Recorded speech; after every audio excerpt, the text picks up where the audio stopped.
মুনাফিকদের পরিচয় সম্পর্কে বলছি। মুনাফিকরা হচ্ছে দ্বিমুখী চরিত্রের লোক। তারা দুই গ্রুপকে খুশি করতে চায়, দুই গ্রুপের মানুষের কাছে ফায়দা লোটার জন্য দুই গ্রুপের সঙ্গে সম্পর্ক রাখে।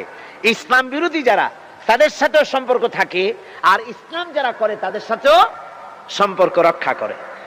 কোরআনে কারীম ওদের ব্যাপারে বলা হয়েছে, আল্লাহ রাব্বুল আলামিন বলেন, فَإِنْ كَانَ لَكُمْ فَتْحٌ مِّنَ اللَّهِ قَالُوا أَلَمْ تَكُنْ مَعَكُمْ। তোমাদের যদি ফাতহ হয়, তোমাদের যদি বিজয় হয়, মুসলমানদের যদি বিজয় হয়, তাহলে তারা মুসলমানদের কাছে গিয়ে বলে, আমরা কি আপনাদের সাথী ছিলাম না? আমরা তো আপনাদেরই লোক, আপনাদেরই লোক, সবসময় আপনাদের কাছে ঘুরেছি, চাঁদা টান্দা দেওয়ার চেষ্টা করছি, আমরা তো আপনাদেরই লোক, আজকে আপনাদের বিজয় হয়েছে, এই বিজয়ে আমরাও শামিল। এভাবে করে মুসলমানদের বিজয় হলে তারা এগিয়ে আসে। আর যদি কাফেরদের জয় হয়, وَإِنْ كَانَ لِلْكَافِرِينَ نَصِيبٌ قَالُوا أَلَمْ نَسْتَحْوِذْ عَلَيْكُمْ।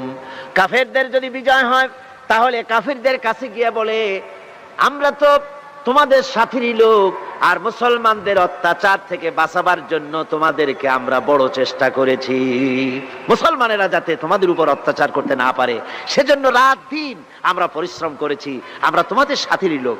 এই বলে দুই দিকে ফায়দা লুটতে চায়। ওদিকে আপনার মুসলমানদের কাছেও ফায়দা লুটতে চায়, আবার কাফেরদের বিজয় হলে সেখানেও তারা ফায়দা লুটতে চায়। সুপ্রিয় দর্শক, আসসালামু আলাইকুম ওয়া রাহমাতুল্লাহ। ইসলাম শত্রুর সাথে যেমন সতর্ক থাকতে শিখেছে, তেমনি আরেক শ্রেণীর মানুষের ব্যাপারেও সতর্ক করে দিয়েছে। তারা হলো মুনাফিক। বাইরে থেকে তারা মুসলমানদের মতো, কিন্তু ভিতরে লুকিয়ে রাখে কুফর, প্রতারণা আর বিশ্বাসঘাতকতা। আল্লাহ তাআলা কোরআনে তাদের ব্যাপারে বলেছে, নিশ্চয় মুনাফিক দুজকের সবচেয়ে নিচের স্তরে থাকবে। আজকের আলোচনায় আমরা শুনব মুনাফিক কাকে বলে, তাদের বৈশিষ্ট্য কী, আর ইসলাম এদের ব্যাপারে কি বলে। আলোচনা করছেন আমাদের প্রিয় আল্লামা দিলওয়ার হোসেন সাইদি রাহিমাহুল্লাহ।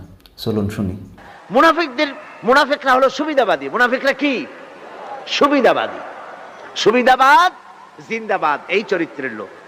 সূরা তাওবার মধ্যে বলা হয়েছে, তাবুকের যুদ্ধে আল্লাহর নবী যখন মুসলমানদেরকে দাওয়াত দিলেন যুদ্ধে যাওয়ার জন্য, জিহাদে যাওয়ার জন্য, লোকেরা সব প্রস্তুতি নিল।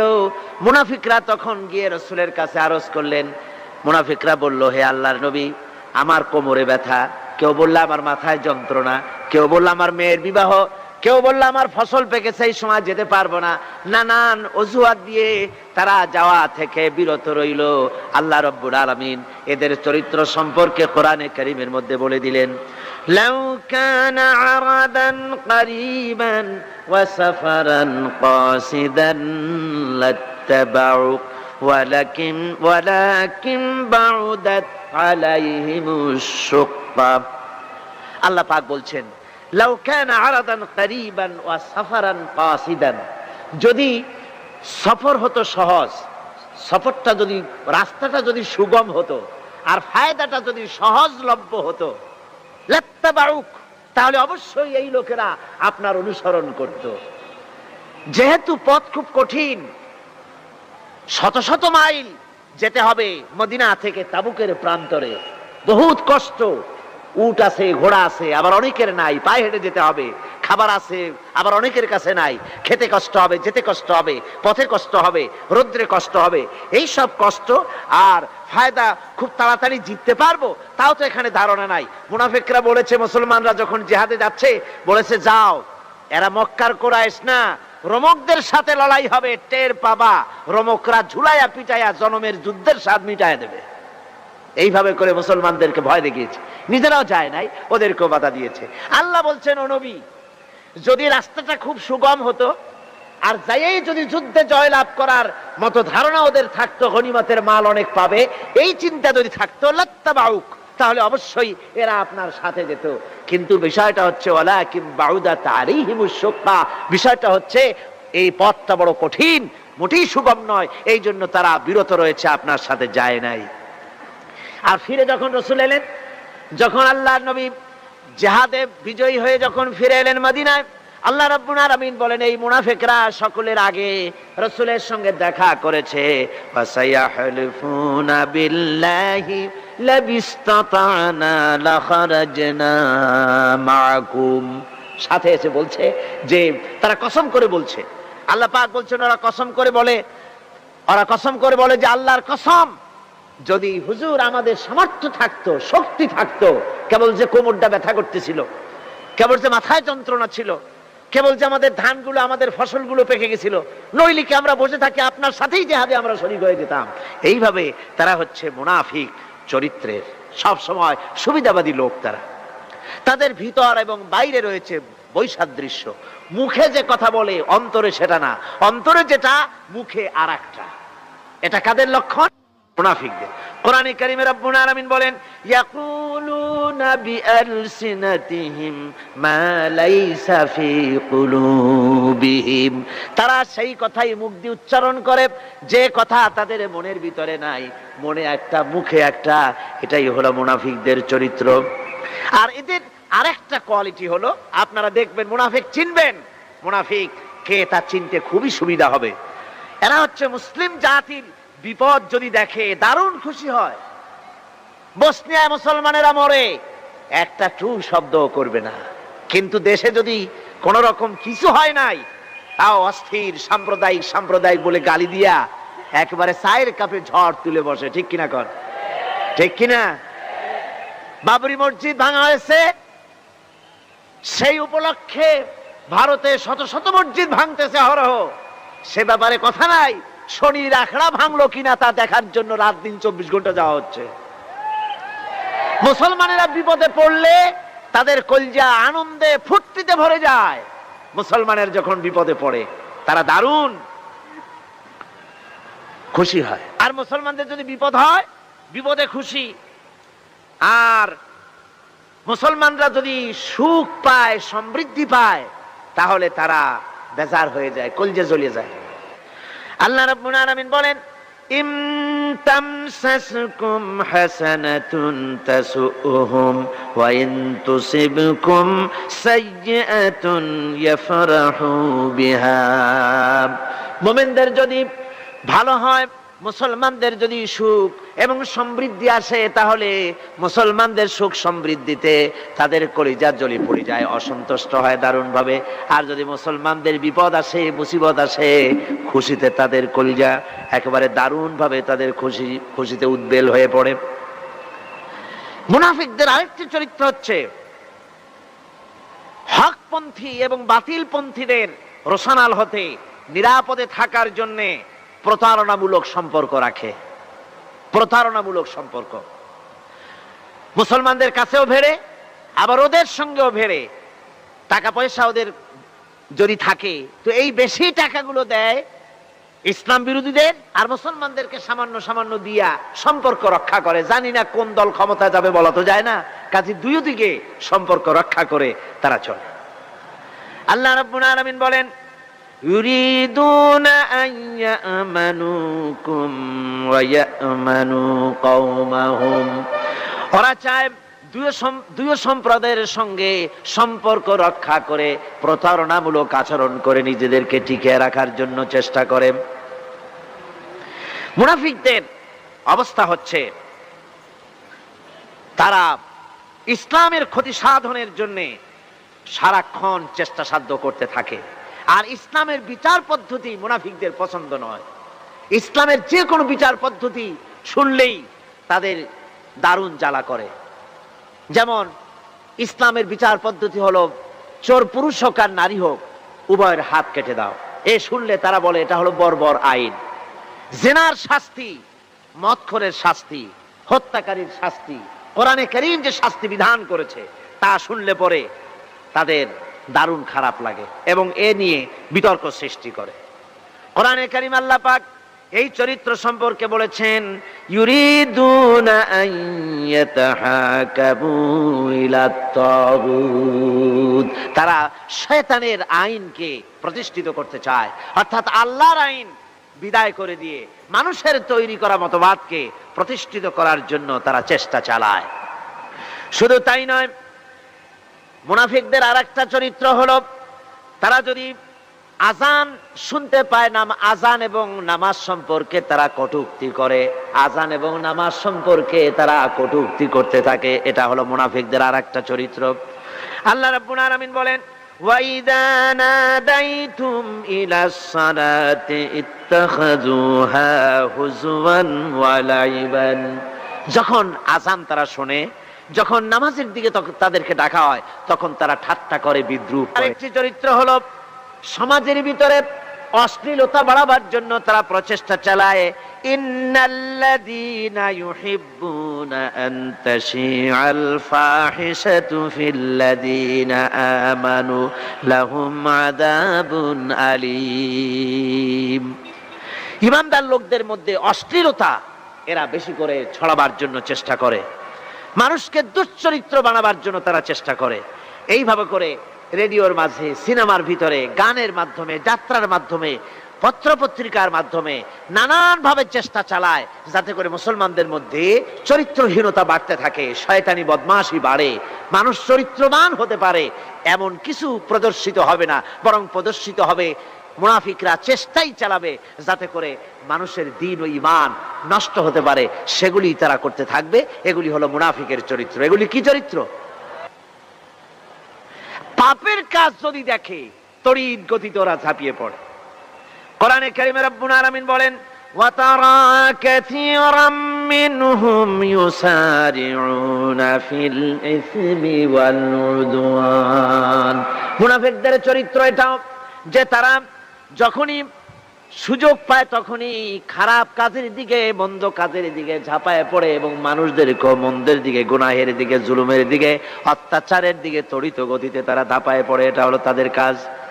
মুনাফিকদের আরেকটা চরিত্র হচ্ছে তারা যদি নামাজ পড়তে দাঁড়ায়, নামাজ তারা পড়ে মানুষকে দেখাবার জন্য, আল্লাহকে খুশি করার জন্য মুনাফিকরা নামাজ পড়ে না। কোরআনে কারীমে বলা হচ্ছে, ওয়াইদা কামু ইলাস সালাতি কামু কুসালা ইউরাউনান নাস। মুনাফিকদের চরিত্র হচ্ছে তারা নামাজে যায় না, যদি যায় তাহলে নামাজের মধ্যে দাঁড়ায় কাহিনী এবং চুস্তি অবস্থায়, নামাজের মধ্যে দাঁড়ায় এদিক ওদিক তাকায়, টুপিটা ঠিক করে, জামাটায় টান দেয়, বগলে চুলকায়, তারপরে নামাজের মধ্যে ইমামকে সতর্ক করে। ইমাম যদি তাশাহুদ পড়তে দেরি করে, ওর নিজের পড়া আগে হয়ে গেছে, ইমাম একটু দেরি করতেছে তো পিছন থেকে সিগন্যাল মারে।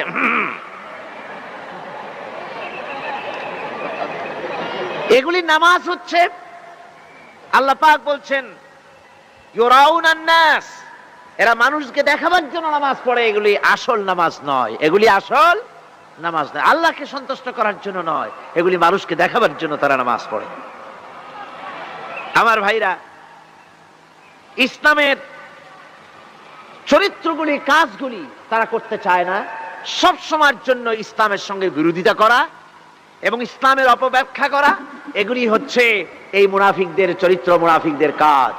মুনাফিকরা চিরটা কাল এভাবে মুসলমানদের সঙ্গে খারাপ ব্যবহার করে এসছে এবং নিজেরা জাহান্নামের পথকে এভাবে তারা করে নিয়েছে। মুনাফিকদের আরেকটি চরিত্র হচ্ছে জিহাদের নাম শুনলে তাদের কলিজা কেঁপে ওঠে। বুঝলেন? কই যে আপনারা জিহাদ করেন কেন? এমনি সহজ পথে কলেমা পড়িয়া অল্পের মধ্যে বেহেশতে যাওয়া যায়, এরকম একটু দোয়া টোয়া শিখান মুসলমানদেরকে। আমাদের কাছে মাঝে মধ্যে আসে, কয় যে মুনাফিক তো সহজে চেনা যায় না, কয় যে হুজুর এই যে বারবার জিহাদ, এই মারামারি, এই ঠ্যাঙ্গি এগুলি আছে নাকি ইসলামের মধ্যে? কোথায় আছে যে মারামারি করা লাগবে, তারপরে মিছিল করা লাগবে, ধর্মঘট করা লাগবে, এ ধরনের জিহাদে অংশ নিতে হবে? এগুলি কি? এগুলি বাদ দিয়া সহজভাবে, শান্তভাবে যাতে করা যায়, অল্প অল্প ছোট ছোট দোয়া শিক্ষা দেন যাতে করে সহজে বেহেশতে চলে যাওয়া যায়। আমি বলছি ভাই, রাসূলুল্লাহ এরকম আমাদের শিখান নাই যে এরকমের সূরাগুলি বেহেশতে যাওয়ার জন্য আবিষ্কার করে দেব, ছোট্ট একটা দোয়া পড়বেন আর আপনি বেহেশত আপনার মা উমরির বারান্দা যাই কলা খাওয়া শুরু করলেন। এত সহজে বিষয়টা আসবে না, বিষয়টা খুবই কঠিন। আল্লাহ রাব্বুল আলামিন বলেন, মুনাফিকদের চরিত্র হলো জিহাদের নাম যখন তারা শোনে, জিহাদের নাম শোনা মাত্রই তাদের কলিজা কেঁপে ওঠে। রাআইতাল্লাযীনা ফী কুলুবিহিম মারাদুন ইয়ানজুরুনা ইলাইকা নাযারাল মাগশি আলাইহি মিনাল মাউত। যখনই তাদের অন্তঃকরণ নেফাকের রোগে ভরা, নেফাকের রোগ তাদের কেমন ভাবে পেয়ে বসেছে যে ওরা এমন ভাবে তাকায় থাকে আপনার দিকে, রাসূলুল্লাহর দিকে এমন ভাবে তারা তাকায় থাকে যে জিহাদের কোনো কথা বলে ফেলে নাকি, জিহাদের কথা যদি আসে তাহলে তো সর্বনাশ। ওদের মৃত্যু যন্ত্রণার মতো, মৃত্যুর জ্বালায় পতিত ব্যক্তি যেমন চোখ ফ্যাকাশে হয়ে যায়, জিহাদের কোনো কারবার বা যুদ্ধের কোনো দামাডোল বেজে উঠলেই এদের কলিজার মধ্যে কাঁপ সৃষ্টি হয়ে যায়, কলিজার মধ্যে কাঁপ সৃষ্টি হয়, জিহাদে তারা দারুণ ভাবে ভয় পায়।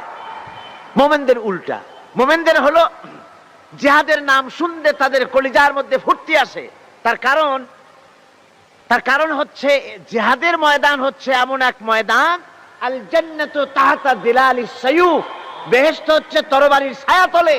এই রাস্তায় যদি মরতে পারি, জীবনে তো বহুত গুনাহ করছি, বেহেশতে যেতে পারবো কিনা আল্লাহই জানে, কিন্তু এই একটা পথ, এইখানে যদি জানটা দিতে পারি বিনা হিসাবে আল্লাহর জান্নাতে চলে যেতে পারবো। আর শাহাদাতের মত হচ্ছে পিঁপড়ায় কাটার যন্ত্রণার চাইতে বেশি কিছু না।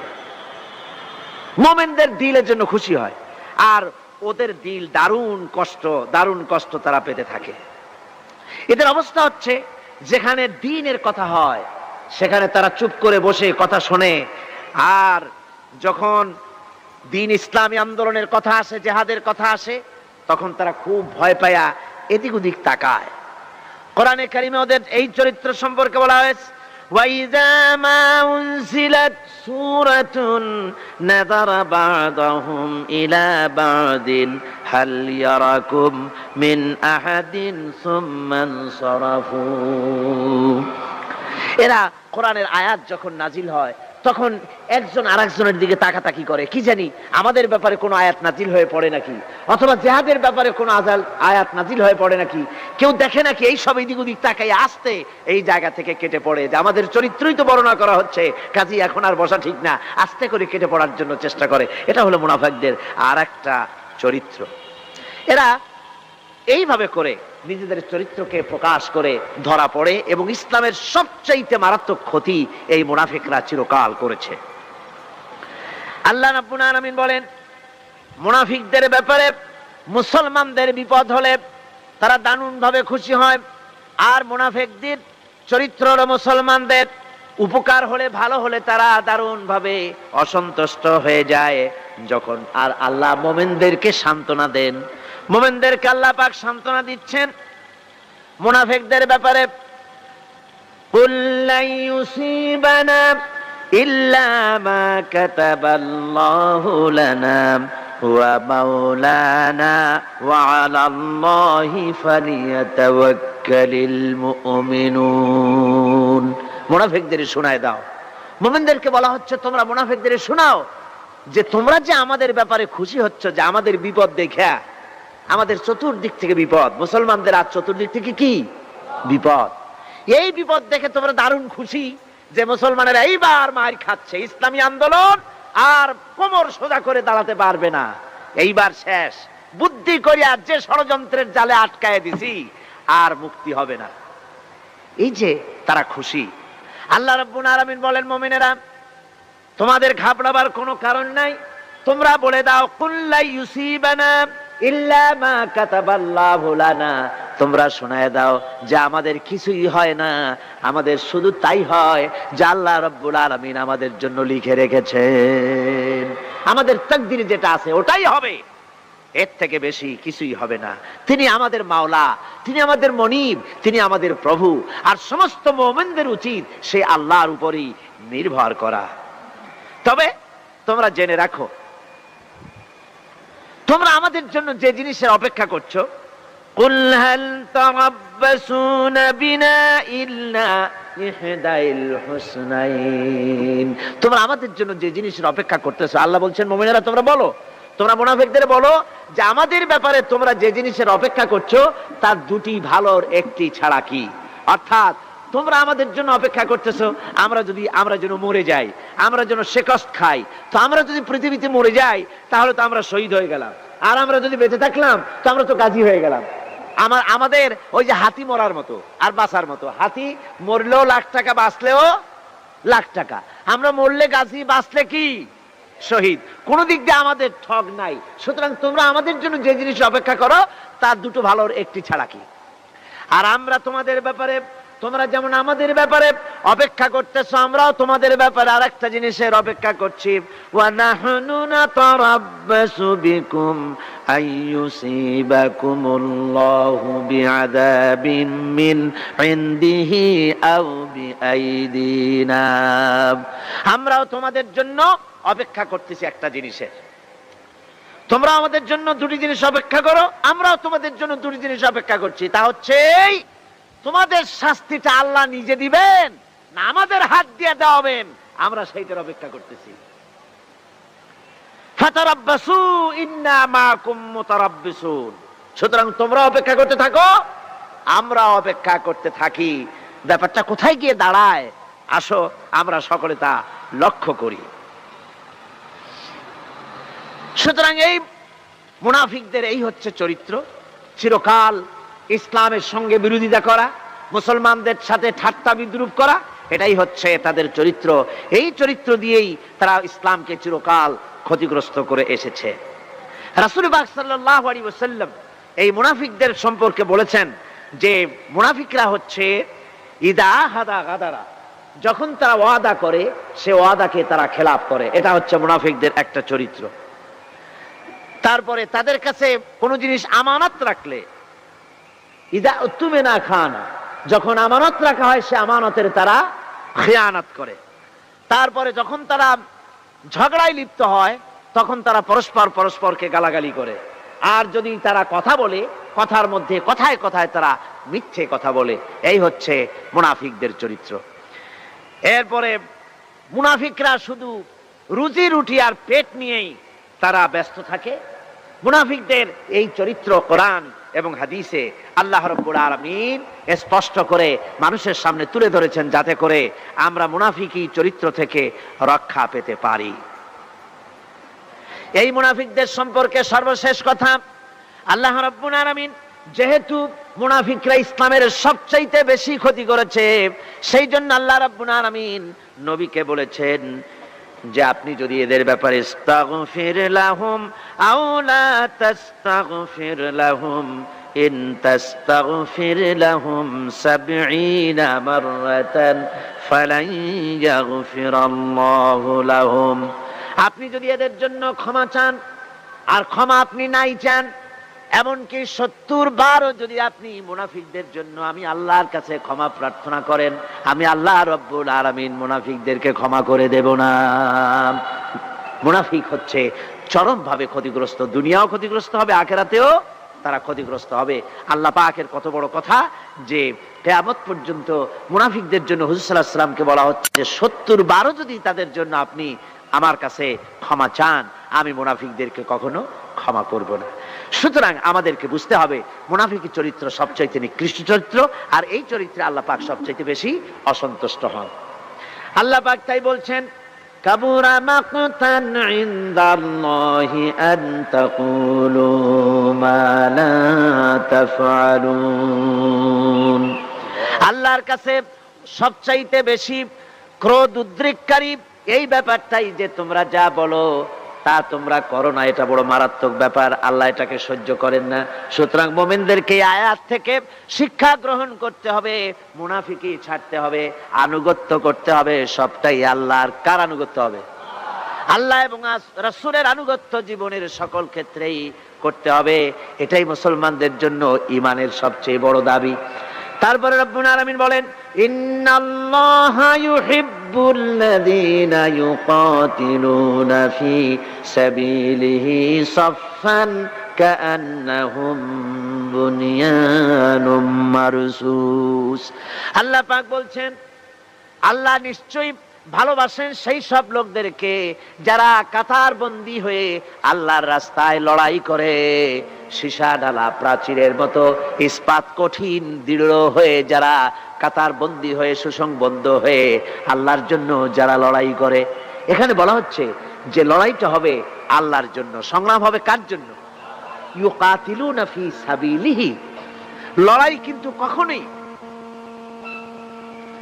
লড়াইটা কখনই দেশ দখল করা, দেশ দখল করা তা আবার মানুষের তৈরি করা আইন কানুন প্রতিষ্ঠার জন্য দেশ দখল করার সংগ্রাম, মানুষের তৈরি করা মতবাদকে প্রতিষ্ঠা করার সংগ্রাম, এই জাতীয় যত রকমের সংগ্রাম আছে, যত রকমের জিহাদ আছে, এই সমস্ত সংগ্রামকে, লড়াইকে ইসলাম জায়েজ করে না। এগুলি মুসলমানদের জন্য একদম নিষিদ্ধ। মুসলমানরা লড়াই করবে কেবলমাত্র আল্লাহর রাস্তায়, ফি সাবিলিহি, জিহাদ ফি সাবিলিল্লাহ, ওয়া তুজাহিদুনা ফি সাবিলিল্লাহ। লড়াই হবে কার পথে? সবে চিল্লায় বলেন, লড়াই কার পথে? লড়াই কি? জিহাদ কি? জিহাদ এই নয় যে আপনি লাঠি ঠেঙ্গা নিয়ে তারপরে বাইর হবেন আর হিন্দু খ্রিস্টান যেখানে পাবেন সমানে মারিয়া শেষ করে ফেলাবেন। এর নাম জিহাদ নয়। জিহাদ হচ্ছে আল্লাহর রাস্তায় সংগ্রাম করা, লড়াই করা। সেই লড়াইটা কি? যে কোনো উদ্দেশ্যকে সফল করার জন্য প্রচেষ্টা চালানো, প্রাণান্তকর প্রচেষ্টা চালানো, ওই প্রচেষ্টার নামই হচ্ছে কি? জিহাদ। সুতরাং এই জিহাদটা হবে আল্লাহর রাস্তায়, সংগ্রাম হবে আল্লাহর রাস্তায়। কি উদ্দেশ্যে? দ্বীন প্রতিষ্ঠার উদ্দেশ্যে। কোরআনে কারিমে রব্বুল আলামিন বলেছেন, আল্লাযীনা আমানু ইউকাতিলুনা ফি সাবিলিল্লাহ।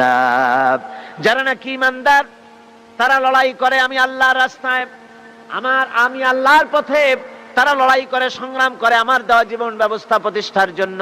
ওয়াল্লাযীনা কাফারু ইউকাতিলুনা ফি সাবিলিত তাগুত। আর যারা নাকি কাফের, ভালো করে শোনেন, আল্লাহ পাক বলছেন যারা নাকি কাফের তারাই লড়াই করে মানুষের তৈরি করা তাগুতের পথে লড়াই করে, অর্থাৎ আল্লাহর দেওয়া রাসূলের দেওয়া বিধানকে বাদ দিয়ে মানুষের তৈরি করা, অন্যের তৈরি করা মতবাদ প্রতিষ্ঠার পিছনে সংগ্রাম করে। এখন আপনি দেখেন এই পৃথিবীতে সমাজতন্ত্র কার তৈরি? মানুষের। আল্লাহর না মানুষের? জোরে বলেন, এটা কার তৈরি? আল্লাহর না মানুষের? জাতীয়তাবাদ কার তৈরি? আল্লাহর না মানুষের? পুঁজিবাদ কার তৈরি? আল্লাহ না মানুষের? সমাজতন্ত্র কার তৈরি? আল্লাহ না মানুষের? ধর্মনিরপেক্ষতাবাদ কার তৈরি? আল্লাহ না মানুষের? এই সমস্ত মতবাদকে মানুষের তৈরি করা, এসব মতবাদকে প্রতিষ্ঠিত করার জন্য যারাই সংগ্রাম করে, যারাই লড়াই করে, আল্লাহ পাক বলেছেন ওয়াল্লাযীনা কাফারু ইউকাতিলুনা ফি সাবিলিত তাগুত। এরা হচ্ছে লড়াই করে তাগুতের পথে, শয়তানের পথে। কার পথ এগুলি? শয়তানের পথ। জোরে বলেন, এই পথগুলি কার? শয়তানের পথ। যারা মুমিন তারা লড়াই করবে আল্লাহর পথে। সুতরাং লড়াই হতে হবে সব সময় আল্লাহর পথে। আর সেই লড়াই বিচ্ছিন্ন ভাবে নয়, কাতারবন্দী হয়ে সুসংহত সাংগঠনিক প্রক্রিয়ায় সুশৃঙ্খল ভাবে সাংগঠনিক ফয়সলা সিদ্ধান্তকে মেনে নিয়ে আমিরের হুকুমকে অনুসরণ করে ঐক্যবদ্ধভাবে যদি লড়াই হয়, সে লড়াইয়ে বিজয় আসবে আল্লাহর পক্ষ থেকে। বিচ্ছিন্ন ভাবে নয়, ঐক্যবদ্ধ ভাবে কাজ করতে হবে। এই আয়াতের মূলনীতির ভিত্তিতে রাসূল পাক সাল্লাল্লাহু আলাইহি ওয়াসাল্লামের নেতৃত্বাধীন এমন এক মহা সামরিক শক্তি গড়ে উঠেছিল, যার সামনে তদানীন্তন রোম পারস্য পদানত হয়েছিল। সুবহানাল্লাহ পড়ে। সুতরাং এমন একটি বাহিনী গড়ার জন্য মুমিনদের প্রতি বলা হচ্ছে যে তোমরা হবে সেই ধরনের বাহিনী যারা নাকি লড়বে আল্লাহর রাস্তায়, আল্লাহর পথে লড়াই করবে নিজেদের জান এবং মাল দিয়ে, ঐক্যবদ্ধভাবে। তারপরে আল্লাহ রাব্বুল আলামিন বলছেন وَإِذْ قَالَ مُوسَى لِقَوْمِهِ يَا قَوْمِ لِمَ تُؤْذُونَنِي وَقَدْ تَعْلَمُونَ أَنِّي رَسُولُ اللَّهِ إِلَيْكُمْ فَلَمَّا زَاغُوا أَزَاغَ اللَّهُ قُلُوبَهُمْ وَاللَّهُ لَا يَهْدِي الْقَوْمَ ফাসিকিন। স্মরণ করো মুসা আলাইহিস সালামের কথা। এই কথাগুলি আল্লাহ মুসলমানদের স্মরণ করাচ্ছেন। কাদেরকে? মুসলমানদেরকে। মুসা আলাইহিস সালামের কথা স্মরণ করো। তিনি তার কওমদেরকে বললেন, হে কওম, হে আমার জাতি, তোমরা কেন আমাকে উৎপীড়িত করছো, কেন আমাকে কষ্ট দিচ্ছ?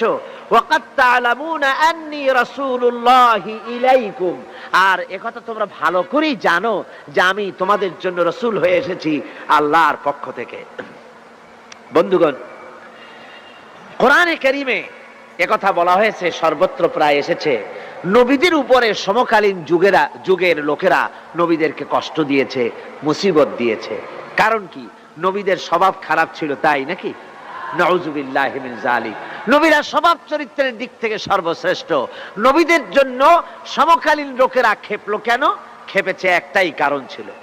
নবীদের বিরুদ্ধে ক্ষেপার একটি কারণ, তা হচ্ছে নবীরা দুনিয়ার মানুষের সামনে বলেছেন, ইয়া কওমি ইবুদুল্লাহা মা লাকুম মিন ইলাহিন গায়রু। নবীরা দাওয়াত দিয়েছেন, ও আমার কওম, ও আমার জাতি, এক আল্লাহ ছাড়া কারো গোলামি করা যাবে না, কারো আনুগত্য করো না, দাসত্ব করো, গোলামি করো একমাত্র আল্লাহ রাব্বুল আলামিনের। অন্য আয়াতে এসেছে, আল্লাহ পাক বলেছেন, وَلَقَدْ بَعَثْنَا فِي كُلِّ أُمَّةٍ رَسُولًا أَنِ اعْبُدُوا اللَّهَ وَاجْتَنِبُوا الطَّاغُوتَ। আমি এমন কোন জাতি নাই, এমন কোন দল নাই যাদের জন্য নবী প্রেরণ করি নাই। নবীরা গিয়া তাদেরকে বলেছেন, এক আল্লাহর গোলামি করো, আর মানুষের দাসত্ব তাগুতের গোলামি বর্জন করো, আল্লাহর গোলামি করো। এই কথা বলার সঙ্গে সঙ্গে তাগুত খেপে গেছে। কে খেপে গেছে? কে খেপেছে? তাগুত সহ্য করতে পারে নাই। তাগুত বলা হয় সেই শক্তিকে, যে শক্তি নিজে শুধু আল্লাহর আইন অমান্য করে বসে থাকে না, অন্যদেরকেও আল্লাহর আইন অমান্য করতে বাধ্য করে। ওরাই খেপে গেল। ওরা খেপে মার আরম্ভ করে দিল। হযরতে মুসা আলাইহিস সালাম মার খেয়েছেন।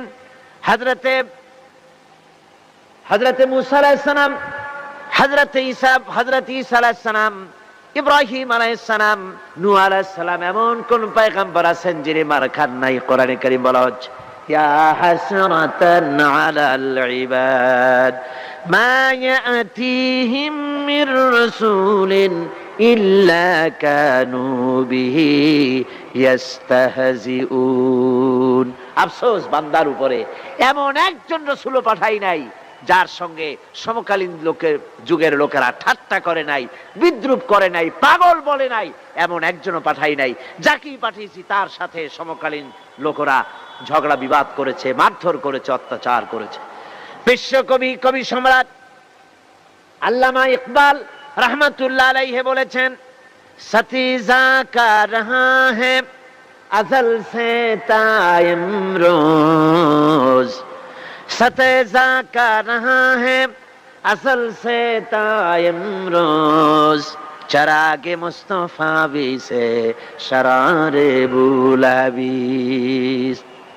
মুস্তফার দ্বীপ শিখার সাথে, মুস্তফার দ্বীপ শিখার সাথে আবু লাহাবের অগ্নিস্ফুলিঙ্গের সংঘর্ষ চলে এসেছে। আবহমান কাল থেকে শুরু হয়েছে, আজও চলছে, কিয়ামত পর্যন্ত চলতে থাকবে। তবে কিনা আবু জেহেলের, আবু লাহাবের অগ্নিস্ফুলিঙ্গ নির্বাপিত হয়ে যাবে, আর মুস্তাফা সাল্লাল্লাহু আলাইহি ওয়াসাল্লামের দীপ শিখা জ্বলতেই থাকবে, নিভে যাবে না। সুবহানাল্লাহ পড়ে, নিভে যাবে না। কারণ হচ্ছে আল্লাহ পাক বলেছেন, ইউরিদুনা লিইউতফিউ নূরাল্লাহি বিআফওয়াহিহিম ওয়াল্লাহু মুতিম্মু নূরিহি ওয়ালাউ কারিহাল কাফিরুন। কাফের বেঈমানেরা চায় মুখের ফু দিয়ে আমার আলোকে নির্বাপিত করে দেবে, আমার দ্বীনকে দুনিয়া থেকে মিটিয়ে দেবে। আল্লাহ পাক বলেন, আমি আমার দ্বীনকে পূর্ণতা দান করব, জাঁকজমকের সাথে আমার দ্বীন দুনিয়ার বুকে প্রতিষ্ঠিত হবে। তাতে কাফেরদের কলিজার ভিতরে যতই জ্বালা যন্ত্রণা হোক না কেন, ওদের মনে যত কষ্ট হোক, ইসলাম প্রতিষ্ঠিত হবে। আল্লাহ বলেছেন। কে বলেছেন? আল্লাহ পাক। আমি আমার দ্বীনকে পূর্ণতা দান করব। সুতরাং কাফেররা বাধা দিল নবীদের। কারা বাধা দিল? কাফেররা। যারা বাধা দিল তারা সংখ্যায় 3 শ্রেণী। কয় শ্রেণী? ভালো করে মনে রাখেন। 3 শ্রেণীর লোকেরা নবীদেরকে বাধা দিয়েছে। মুসা আলাইহিস সালাম বলছেন, কেন আমাকে কষ্ট দিচ্ছ অথচ তোমরা জানো যে আমি আল্লাহর রাসূল? এই যে পয়গম্বরদেরকে বাধা দিল 3 শ্রেণীর লোকেরা। কারা দিল? 3 শ্রেণীর লোকেরা দিল। প্রথম শ্রেণী হচ্ছে রাষ্ট্র শক্তি। প্রথম কারা? 2 নম্বরে বাধা দিল বিত্তশালী, যাদের টাকা আছে, পয়সা আছে, বড় লোক। এই বিত্তশালী ধনাঢ্য ব্যক্তি হলো 2 নম্বর। আর 3 নম্বরে বাধা দিল ধর্মের নামের এক শ্রেণীর ব্যবসায়ীর দল। তাহলে কয়টা হলো? 3টা। 3 শ্রেণীর লোকেরা বাধা দিয়েছে নবীদেরকে, বর্তমানে তারা আর নাই। জি, বর্তমানেও আছে, ভবিষ্যতেও থাকবে। 3 শ্রেণীর লোকেরাই বাধা দিয়েছে, বর্তমানেও দিচ্ছে, ভবিষ্যতেও দিবে। এই 3 শ্রেণীর প্রথম শ্রেণী হলো রাষ্ট্রশক্তি। রাষ্ট্রশক্তি বাধা দিল কেন? কেন বাধা দিল? রাষ্ট্রশক্তি যেমন ফেরাউন, রাষ্ট্রশক্তি নমরুদ, রাষ্ট্রশক্তি হচ্ছে আবু জহেল, আবু লাহাব, আবু সুফিয়ান, উতবা, সাইবা, মুগীরা, এরা বাধা দিল। রাষ্ট্রশক্তি বাধা দিল। বাধা দেওয়ার কারণ হলো রাসূলুল্লাহ বলেছেন, নবীরা বলেছেন, তারা বলেছেন সবাই ইয়া কওমি ইবুদুল্লাহ মা লাকুম মিন ইলাহিন গায়রু। নবীজি বলেছেন ইয়া আইয়ুহান নাস কুলু লা ইলাহা ইল্লাল্লাহ তুফলিহু। ও মানব সকল, ঘোষণা করে দাও কোনো ইলাহ নাই, কোনো আইনদাতা নাই, কোনো বিধানদাতা নাই, আল্লাহ ছাড়া করো উপাস্য নাই, মাবুদ নাই। এই কথাগুলি যখন নবীরা বলেছেন, তখন সমকালীন রাষ্ট্রশক্তি বুঝতে পেরেছে আমাদের মাতবাড়ি তো আর চলবে না, মাতবাড়ি শেষ। যদি লা ইলাহা ইল্লাল্লাহ হয় তাহলে তো আমরা থাকি না। কারা থাকে না? রাষ্ট্রশক্তি। কারা থাকে না? কোন? আমি আপনাদের কাছে যে মাঝে মধ্যে কথা জিজ্ঞেস করি, আপনারা কি তাতে বেজার হন নাকি? জিজ্ঞেস করি এই জন্যে যাতে আপনাদের কথাগুলি মনে থাকে। রাষ্ট্রশক্তি বাধা দিল এই কারণেই যে আমরা তো তাহলে আর থাকি না। লা ইলাহা, কোনো ইলাহ নাই, কোনো আইনদাতা নাই, কোনো বিধানদাতা নাই, কোনো শাসনকর্তা নাই, কেউ নাই আল্লাহ ছাড়া, একমাত্র আইন চলবে আল্লাহর। তাহলে আমরা লাগি কোন কাজে? আমাদের তো নেতৃত্ব থাকবে না, আমাদের মাতবাড়ি থাকবে না, আমাদের আইন চলবে না, আমরা তো বেকার হয়ে যাব। সুতরাং এইটাকে বন্ধ করতে হবে, এটাকে বন্ধ করতে হবে, এটা বন্ধ করতে হবে। এই আইন যদি চালু হয় তাহলে তো মৌজ করা যাবে না, ফুর্তি করা যাবে না, ইট, ড্রিঙ্ক এন্ড বি মেরি, এগুলি তো আর চলবে না। ডু ফুর্তি, নো চিন্তা, এসব তো আর চলবে না। মদ খাওয়া, জুয়া খেলা, শয়তানি করা, বদমাশি করা, জনগণের টাকা নিয়ে নিজের বাপের সম্পত্তি মনে করে তা গ্রহণ করা, এভাবে করে সর্বনাশ করা তো আর চলবে না, মাতবাড়ি তো চলবে না। সুতরাং ঠেকাও। এই জন্য ইসলাম সাম্প্রদায়িক নয়, মুসলমানের অসাম্প্রদায়িক নয়, ইসলাম হচ্ছে সার্বজনীন, ইসলাম হচ্ছে বিশ্বজনীন। আজকে রাষ্ট্রশক্তি 1 নম্বরে বাধা দেয় তাদের ক্ষমতাকে টিকিয়ে রাখার জন্য, ক্ষমতাকে কক্ষিগত করার জন্য হারাম ভাবে, অবৈধভাবে সরকারের জনগণের মালকে, সম্পদকে ভক্ষণ করার জন্য নিজেদের ফুর্তি, নিজেদের মনের চাহিদা, নিজেদের নাফস এবং প্রবৃত্তি অনুযায়ী চলার জন্য তারা এই নিজেদের ক্ষমতাকে টিকিয়ে রাখার জন্য ইসলামকে চিরকাল তারা বাধা দিয়ে এসেছে। 2 নম্বরে বাধা দিয়েছে যারা, সেটা হচ্ছে কি? বিত্তশালী ধনী ব্যক্তিরা, বিত্তশালী ধনাঢ্য ব্যক্তিরা, ওরাই ইসলামের চিরকাল ইসলামের বাধা দিয়ে আসছে, এখনো দিচ্ছে, ভবিষ্যতে দেবে, তবে সব না। ধনী হযরত ওসমান রাদিয়াল্লাহু তাআলা আনহু ধনী ছিলেন, ওই রকম ধনী ব্যক্তি এখনো আলহামদুলিল্লাহ কিছু কিছু আছে যারা হযরত ওসমান রাদিয়াল্লাহু তাআলা আনহুর মতো দুহাতে সম্পদ বিলায় দেয়, নাম কামাবার জন্য না, আল্লাহর রাস্তায় দিয়ে দেয়। আছে না? 2-1 আছে, সমাজে আছে। কিন্তু অধিকাংশ বিত্তশালী ব্যক্তিবর্গ তারা বাধা দেয় ইসলামকে। বাধা দেয় কেন? কারুন বাধা দিয়েছিল মুসা আলাইহিস সালামের জামানায়, হুজুরের জামানায় উমাইয়া বাধা দিয়েছিল। এভাবে করে প্রত্যেক যুগে বড় বড় ধনীরা তারা ইসলামকে বাধা দেয়। তাদের আল্লাহ তাদের টাকা দিয়েছে, পয়সা দিয়েছে, অবৈধভাবে তারা পয়সা নিজেরা উপার্জন করেছে। এই পয়সা দিয়ে তারা সাহায্য করে বাতিলকে, ইসলামকে সাহায্য করে না, ইসলামকে সাহায্য করে না। বাতিলকে অমুক দলের নেতা আসবে, অমুক দলের অমুক আসবে, 50,000 টাকা দিয়ে দেয়, 50,000 টাকা, 2 লাখ টাকা, 5 লাখ টাকা, অমুকের ইলেকশন তো দিয়ে দিল 5 লাখ, 10 লাখ, 20 লাখ, কোটি খানেক টাকা দিয়ে গেল, 2-3 কোটি দিয়ে দিল।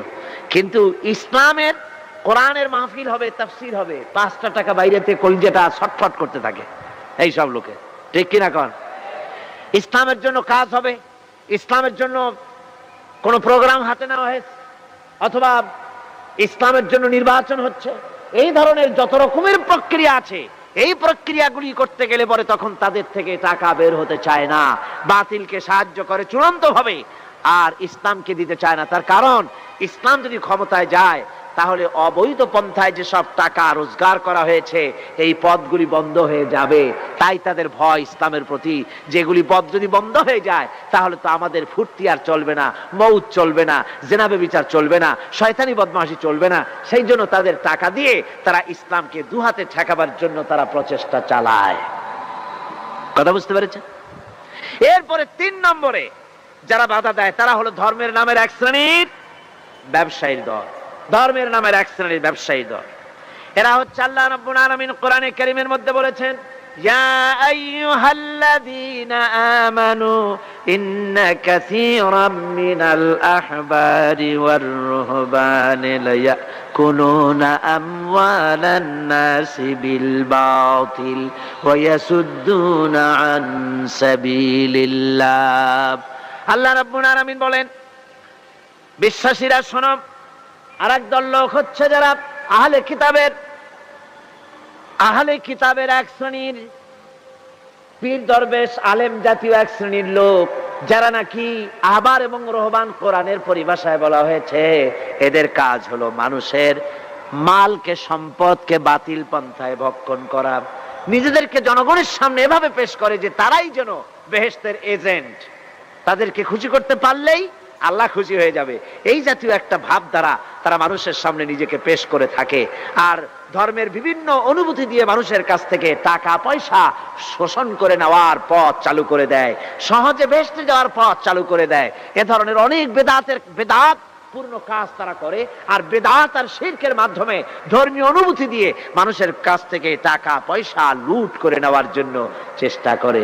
এই যে আপনি দেখেন বর্তমানে যে রজব মাস, এটা সাবান শুরু হয়েছে বোধহয়, রজব মাস চলে গেল, রজব মাস আসতে পরে খাজা বাবার মহব্বতের লোকের আর অভাব থাকে না। এমনি নামাজ পড়ে না, কিন্তু রজব মাস আসতে পরে তখন ড্যাগ নিয়ে ড্যাগের উপরে লাল কাপড় চড়াই দিয়া, শালু কাপড় চড়াই দিয়া তারপরে টাকা পয়সা রোজগার করার জন্য দারুণ ভাবে চেষ্টা করে। খাজার এত মহব্বত, নামাজ পড়ে না একক তো, বললেন নামাজ পড়ে না, খাজার দারুণ মহব্বত করে। আসলে তো খাজার মহব্বত না, আসল ব্যাপারটা হচ্ছে ইয়া খাজা খুশ তো আজা, পেট তো ভর যা। নিজের পেট ভরার জন্য, নিজের টাকা পয়সা লুটতরাজ করার জন্য এইভাবে করে তারা খাজার মহব্বত হিসাবে নিজেকে পেশ করে। এইভাবে কেউ মাজার দিয়া, কেউ ওরস দিয়ে, কেউ এই ধরনের নানান রকমের বিদআতপূর্ণ কাজ করে করে জনগণের কাছ থেকে টাকা পয়সা বাতিল পন্থায় ভক্ষণ করে। আল্লাহ পাক বলছেন, শুধু বাতিল পন্থায় জনগণের মালকে ভক্ষণ করে যদি বসে থাকতো তাও একটা হতো, তাও না। ওয়া সুদ্দুনা আন সাবিলিল্লাহ, বাতিল পন্থায় জনগণের মাল ভক্ষণ করে, এটা হলো এক। 2 নম্বরে সব সময় তারা ইসলামী আন্দোলনকে বাধা দেয়। ইসলামের পথে, আল্লাহর পথে সব সময় ফতোয়া দিয়ে, ফতোয়াবাজি করে তারা ইসলামের আন্দোলনের পথে লোকেরা যেন যাইতে না পারে, ইসলামী আন্দোলনে শরীক হতে না পারে, সেজন্য আপ্রাণ প্রচেষ্টা করতে থাকে এই শ্রেণীর লোকেরা। এই 3 শ্রেণীর লোক ইসলামকে চিরকাল বাধা দিয়ে এসেছে। তাই আমি আজকে আপনাদের সামনে এই কথাই বলতে চাই যে আল্লাহ রাব্বুল আলামিন কোরআনে কারীমের এই সূরাটির এই আয়াতগুলির মধ্যে পরিষ্কার করে আমাদের সামনে বলে দিলেন যে মুনাফিকি বর্জন করতে হবে। 1 নম্বরে কি? মুনাফিকি বর্জন করতে হবে। মুনাফিকি মারাত্মক রোগ, সেই রোগগুলি সম্পর্কে আমি আপনাদের সামনে আলোচনা করেছি। 2 নম্বরে বলা হয়েছে আল্লাহ ঘৃণিত, সর্বাধিক ঘৃণিত ব্যক্তি আল্লাহর কাছে মুনাফিকরা। সর্বাধিক ঘৃণিত কারা? মুনাফিকরা। আর সবচাইতে আল্লাহ ভালোবাসেন কাদেরকে? যারা নাকি কাতারবদ্ধভাবে আল্লাহর রাস্তায় লড়াই করে আল্লাহর দ্বীন প্রতিষ্ঠার জন্য, তারা হলো আল্লাহর সবচাইতে বেশি প্রিয়। আর 3 নম্বরে আজকের আলোচনায় আসলো যে নবীদেরকে যেভাবে জ্বালা যন্ত্রণা দিয়েছে কাফের বেঈমানেরা, ওই জ্বালা যন্ত্রণার সিলসিলা চলতেছে, চলবে। তবে মনে রেখো, বনী ইসরাঈলেরা যেভাবে মুসা আলাইহিস সালাম, ঈসা আলাইহিস সালামকে বাধা দিয়ে যেভাবে বিপদগ্রস্ত হয়েছে, তোমরা মুসলমানেরা যদি নবীদেরকে এভাবে নির্যাতন করো, তোমাদেরকেও নির্যাতিত হতে হবে। আল্লাহর গজব তোমাদের উপরেও আসবে। সুতরাং লড়াই হতে হবে সব সময় আল্লাহর পথে। আর সেই লড়াই বিচ্ছিন্ন ভাবে নয়, কাতারবন্দী হয়ে সুসংহত সাংগঠনিক প্রক্রিয়ায়, সুশৃঙ্খল ভাবে সাংগঠনিক ফয়সলা সিদ্ধান্তকে মেনে নিয়ে, আমিরের হুকুমকে অনুসরণ করে ঐক্যবদ্ধভাবে যদি লড়াই হয়, সে লড়াইয়ে বিজয় আসবে আল্লাহর পক্ষ থেকে। বিচ্ছিন্ন ভাবে নয়, ঐক্যবদ্ধ ভাবে কাজ করতে হবে। এই আয়াতের মূলনীতির ভিত্তিতে রাসূল পাক সাল্লাল্লাহু আলাইহি ওয়াসাল্লামের নেতৃত্বাধীন এমন এক মহা সামরিক শক্তি গড়ে উঠেছিল, যার সামনে তদানীন্তন রোম পারস্য পদানত হয়েছিল। সুবহানাল্লাহ পড়ে। সুতরাং এমন একটি বাহিনী গড়ার জন্য মুমিনদের প্রতি বলা হচ্ছে যে তোমরা হবে সেই ধরনের বাহিনী যারা নাকি লড়বে আল্লাহর রাস্তায়, আল্লাহর পথে লড়াই করবে নিজেদের জান এবং মাল দিয়ে, ঐক্যবদ্ধভাবে। তারপরে আল্লাহ রাব্বুল আলামিন বলছেন, وَإِذْ قَالَ مُوسَى لِقَوْمِهِ يَا قَوْمِ لِمَ تُؤْذُونَنِي وَقَدْ تَعْلَمُونَ أَنِّي رَسُولُ اللَّهِ إِلَيْكُمْ فَلَمَّا زَاغُوا أَزَاغَ اللَّهُ قُلُوبَهُمْ وَاللَّهُ لَا يَهْدِي الْقَوْمَ ফাসিকিন। স্মরণ করো মুসা আলাইহিস সালামের কথা। এই কথাগুলি আল্লাহ মুসলমানদের স্মরণ করাচ্ছেন। কাদেরকে? মুসলমানদেরকে। মুসা আলাইহিস সালামের কথা স্মরণ করো। তিনি তার কওমদেরকে বললেন, হে কওম, হে আমার জাতি, তোমরা কেন আমাকে উৎপীড়িত করছো, কেন আমাকে কষ্ট দিচ্ছ? ওয়াকাদ তা'লামুনা আন্নী রাসূলুল্লাহি ইলাইকুম, আর একথা তোমরা ভালো করেই জানো যে আমি তোমাদের জন্য রাসূল হয়ে এসেছি আল্লাহর পক্ষ থেকে। বন্ধুগণ, কোরআনে কারীমে একথা বলা হয়েছে, সর্বত্র প্রায় এসেছে, নবীদের উপরে সমকালীন যুগের লোকেরা নবীদেরকে কষ্ট দিয়েছে, মুসিবত দিয়েছে। কারণ কি? নবীদের স্বভাব খারাপ ছিল, তাই নাকি? নাউযুবিল্লাহি মিন যালিক। নবীরা স্বভাব চরিত্রের দিক থেকে সর্বশ্রেষ্ঠ। নবীদের জন্য সমকালীন লোকেরা ক্ষেপলো কেন? ক্ষেপেছে একটাই কারণ ছিল। নবীদের বিরুদ্ধে ক্ষেপার একটি কারণ, তা হচ্ছে নবীরা দুনিয়ার মানুষের সামনে বলেছেন, ইয়া কওমি ইবুদুল্লাহা মা লাকুম মিন ইলাহিন গায়রু। নবীরা দাওয়াত দিয়েছেন, ও আমার কওম, ও আমার জাতি, এক আল্লাহ ছাড়া কারো গোলামি করা যাবে না, কারো আনুগত্য করো না, দাসত্ব করো, গোলামি করো একমাত্র আল্লাহ রাব্বুল আলামিনের। অন্য আয়াতে এসেছে, আল্লাহ পাক বলেছেন, وَلَقَدْ بَعَثْنَا فِي كُلِّ أُمَّةٍ رَسُولًا أَنِ اعْبُدُوا اللَّهَ وَاجْتَنِبُوا الطَّاغُوتَ। আমি এমন কোন জাতি নাই, এমন কোন দল নাই যাদের জন্য নবী প্রেরণ করি নাই। নবীরা গিয়া তাদেরকে বলেছেন, এক আল্লাহর গোলামি করো, আর মানুষের দাসত্ব তাগুতের গোলামি বর্জন করো, আল্লাহর গোলামি করো।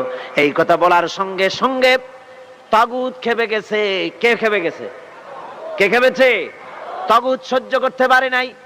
তাগুত বলা হয় সেই শক্তিকে যে শক্তি নিজে শুধু আল্লাহর আইন অমান্য করে বসে থাকে না, অন্যদেরকেও আল্লাহর আইন অমান্য করতে বাধ্য করে। ওরাই খেপে গেল। ওরা খেপে মার আরম্ভ করে দিল। হযরতে মুসা আলাইহিস সালাম মার খেয়েছেন। হযরতে মুসা আলাইহিস সালাম, হযরত ঈসা আলাইহিস সালাম, ইব্রাহিম আলাইহিস সালাম, নূহ আলাইহিস সালাম, এমন কোন পয়গম্বর আছেন যিনি মার খান নাই? কোরআনে কারীম বলা হচ্ছে, ইয়া হাসরাতান আলাল ইবাদ মা ইয়াতিহিম মির রাসূলিন ইল্লা কানু বিহি ইস্তাহজিউন। আফসোস বান্দার উপরে, এমন একজন রাসূলও পাঠাই নাই যার সঙ্গে সমকালীন যুগের লোকেরা ঠাট্টা করে নাই, বিদ্রুপ করে নাই, পাগল বলে নাই, এমন একজনও পাঠাই নাই। যাকেই পাঠিয়েছি তার সাথে সমকালীন লোকেরা ঝগড়া বিবাদ করেছে, মারধর করেছে, অত্যাচার করেছে।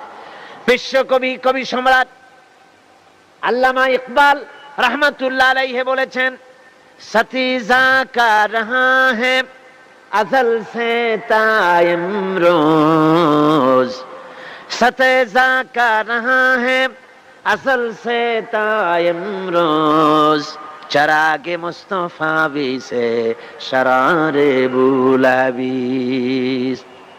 মুস্তাফার দ্বীপ শিখার সাথে, মুস্তাফার দ্বীপ শিখার সাথে আবু লাহাবের অগ্নিস্ফুলিঙ্গের সংঘর্ষ চলে এসেছে।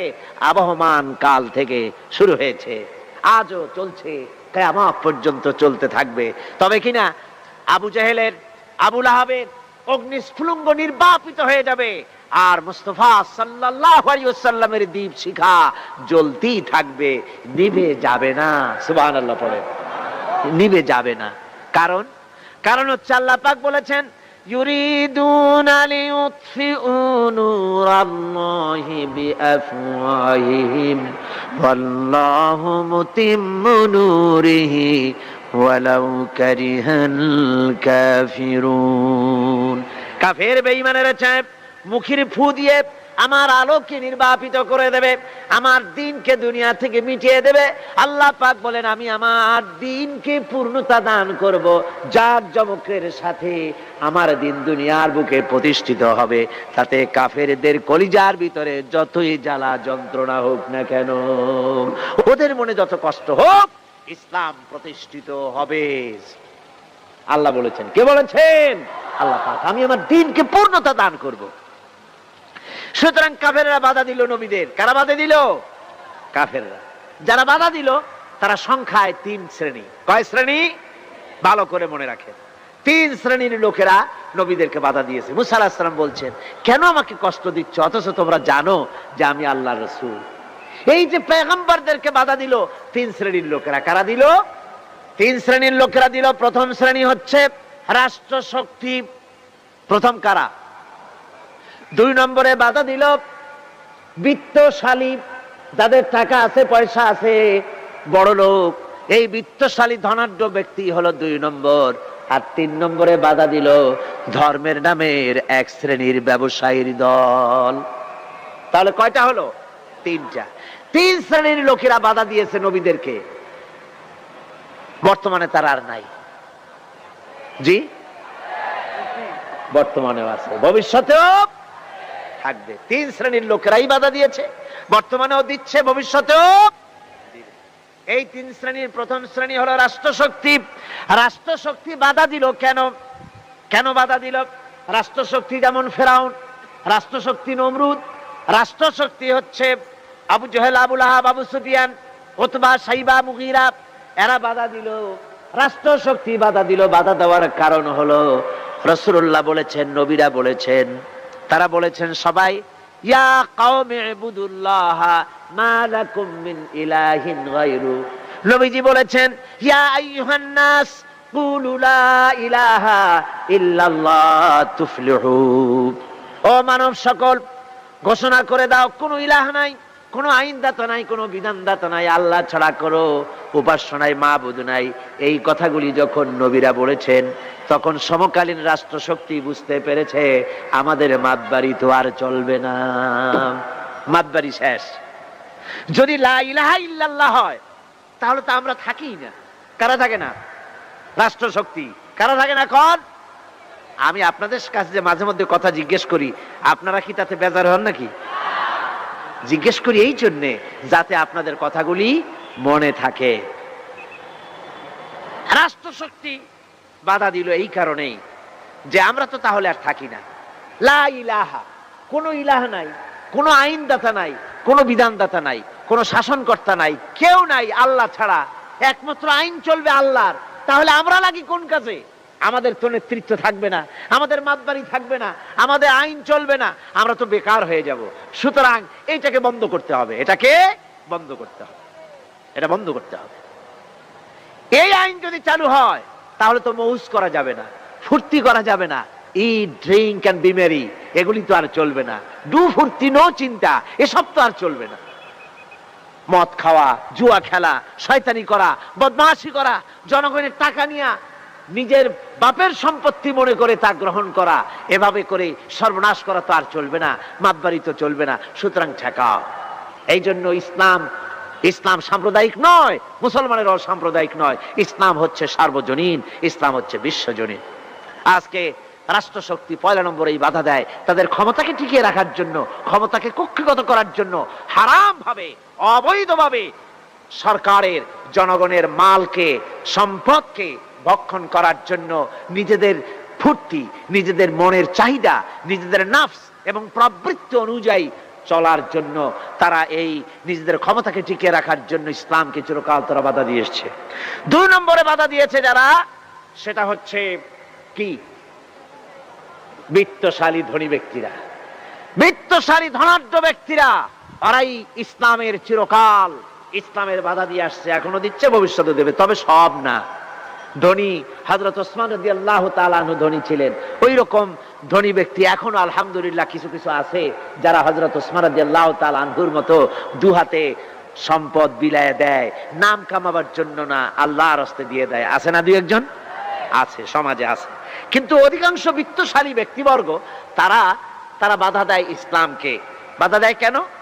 কারুন বাধা দিয়েছিল মুসা আলাইহিস সালামের জামানায়, হুজুরের জামানায় উমাইয়া বাধা দিয়েছিল। এভাবে করে প্রত্যেক যুগে বড় বড় ধনীরা তারা ইসলামকে বাধা দেয়। তাদের আল্লাহ তাদের টাকা দিয়েছে, পয়সা দিয়েছে, অবৈধভাবে তারা পয়সা নিজেরা উপার্জনও করেছে। এই পয়সা দিয়ে তারা সাহায্য করে বাতিলকে, ইসলামকে সাহায্য করে না। ইসলামকে সাহায্য করে না। বাতিলকে অমুক দলের নেতা আসবে, অমুক দলের অমুক আসবে, 50,000 টাকা দিয়ে দেয়, 50,000 টাকা, 2 লাখ টাকা, 5 লাখ টাকা, অমুকের ইলেকশন তো দিয়ে দিল 5 লাখ, 10 লাখ, 20 লাখ, কোটি খানেক টাকা দিয়ে গেল, 2-3 কোটি দিয়ে দিল। কিন্তু ইসলামের কোরআনের মাহফিল হবে, তাফসীর হবে, 5টা টাকা বাইরেতে কলিজাটা ছটফট করতে থাকে এই সব লোকে, ঠিক কিনা কন? ইসলামের জন্য কাজ হবে, ইসলামের জন্য কোন প্রোগ্রাম হাতে নেওয়া হয়েছে, অথবা ইসলামের জন্য নির্বাচন হচ্ছে, এই ধরনের যত রকমের প্রক্রিয়া আছে, এই প্রক্রিয়াগুলি করতে গেলে পরে তখন তাদের থেকে টাকা বের হতে চায় না, বাতিলকে সাহায্য করে চূড়ান্ত ভাবে, আর ইসলামকে দিতে চায় না। তার কারণ ইসলাম যদি ক্ষমতায় যায় তাহলে অবৈধ পন্থায় যেসব টাকা রোজগার করা হয়েছে এই পথগুলি বন্ধ হয়ে যাবে। তাই তাদের ভয় ইসলামের প্রতি, যেগুলি পথ যদি বন্ধ হয়ে যায় তাহলে তো আমাদের ফুর্তি আর চলবে না, মৌত চলবে না, জেনা ব্যভিচার চলবে না, শয়তানি বদমাশি চলবে না। সেই জন্য তাদের টাকা দিয়ে তারা ইসলামকে দুহাতে ঠেকাবার জন্য তারা প্রচেষ্টা চালায়। কথা বুঝতে পেরেছেন? এরপরে 3 নম্বরে যারা বাধা দেয় তারা হলো ধর্মের নামের এক শ্রেণীর ব্যবসায়ীর দল। ধর্মের নামের এক শ্রেণীর ব্যবসায়ী দল।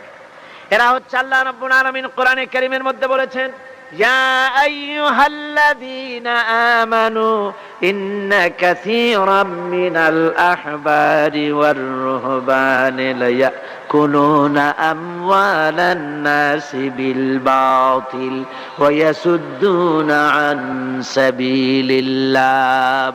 আল্লাহ রাব্বুল আলামিন বলেন, বিশ্বাসীরা শোনো, আরেক দল লোক হচ্ছে যারা আহলে কিতাবের এক শ্রেণীর পীর দরবেশ আলেম জাতীয় এক শ্রেণীর লোক, যারা নাকি আহবার এবং রহবান, কোরআনের পরিভাষায় বলা হয়েছে এদের কাজ হলো মানুষের মালকে, সম্পদকে বাতিল পন্থায় ভক্ষণ করা।